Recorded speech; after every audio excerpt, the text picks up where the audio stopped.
Using a piece of round stock, 2-inch diameter, aluminum, 6061 alloy, we're going to make some marks with the Sharpie and various measuring tools.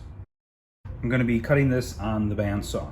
Some of the essential tools that I use are a Sharpie, a machinist vise, a scribe, straight edge, center finder, and square, and a pair of calipers. You don't ever want to use round stock without a machinist vise or some way to secure it. Using your hands is not the safe way to do it. Your fingers can roll into the cut, the piece can twist more easily, so make sure that you're securing it in some safe way. Normally, round stock you would cut on a horizontal bandsaw. Here I'm going to show how to use it on a vertical bandsaw. We'll use the Sharpie to mark our piece. Depending on where you need to make the cut, you can use a calipers to measure from edge to edge, assuming your edge here is square. To find the center of a piece of round stock, we would use a center finder.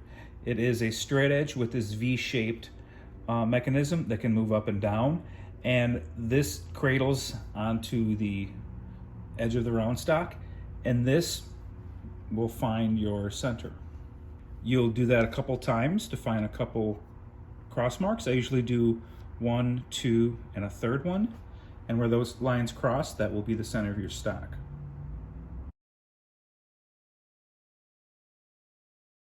Let's take a look at our piece of round stock and see if this edge is square.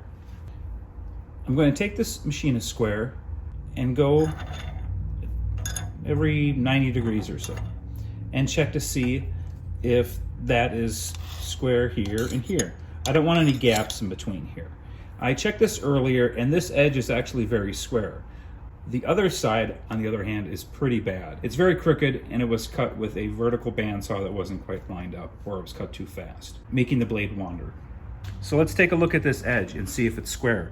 You can start with a small machinist square such as this, and you just want to line it up and look for any gaps and see if this rocks back and forth.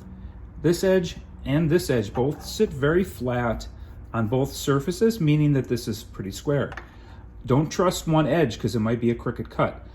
So then just take that to the other side and go down every, 90 degrees or so. So I checked it on 4 sides, and every side looked really square. So I'm going to trust this edge is fairly square, as much as it can be working by hand. If we're going to work on a lathe, that will be much more accurate. But for cutting on a bandsaw, this is about as square as you can get. If it's square to this edge, then I can make accurate measurements from that edge and mark my piece to be cut. For more accurate measurements, you're going to want to get on a metal lathe. You're going to have to machine those surfaces, and then that's going to be really accurate.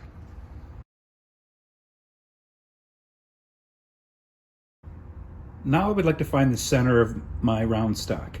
I'll use a center finder, and first I'll just use a Sharpie, and I'll rest this V shape on the edge of the round stock, and I'll go around once, twice, for a total of 3 times.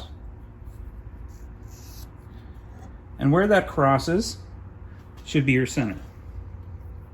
I repeat this with a scribe.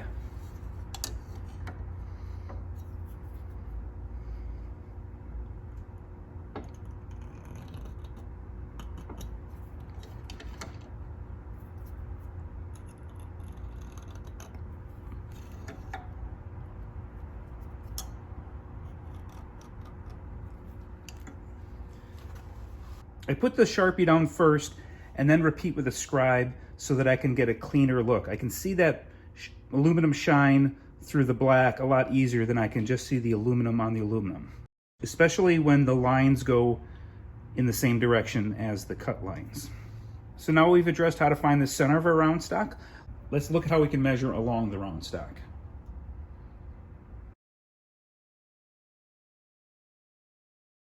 To measure from my edge, I'm going to use a set of digital calipers. If you need to measure more than 150 millimeters or so, you might want to consider a longer straight edge or a tape measure. I need about 20 millimeters for my chuck. Right, and then I need another 20 to 30 millimeters for a little bit of clearance. And then my piece is an additional 30 millimeters on top of that.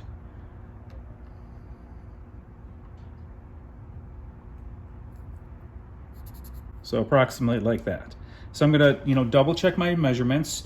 This is gonna be 20 to 30, and this here is gonna be 30 as well. And that'll account for my entire piece, and I can start machining. I need a total of 80 millimeters for my piece. So I'm gonna set my calipers to 80 millimeters. I'm gonna lock it here at the top, and I could go ahead and just go around this piece and scribe. Just try to keep square to your edge. You could also go with, a Sharpie or a scribe. If you can keep this fairly square and keep your edge, a little bit over here and keep this parallel to here, go all the way around, that will give you the line that you need. You can also go around and mark it, twist it, mark it, twist it, and do that, 4, 5, 6 times. Sometimes I'll put a piece of tape around here and tape the piece I want to preserve, and then cut off of that piece of tape. We'll take a look at that as well. Let's scribe our piece. Then we can rotate. Continue to scribe. Get a little twist.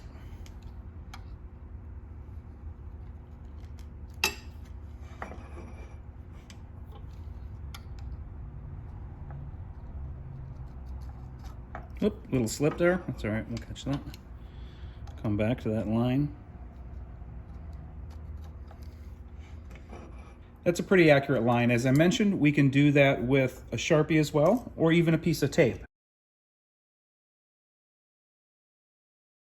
So sometimes I'll use a piece of tape and measure from my edge.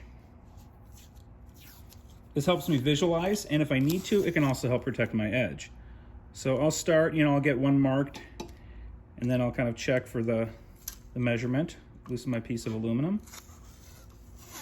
Get a little bit of extra tape on there. I kind of bring it around, but I'll check it with my calipers. All right, I gotta give it a little twist there.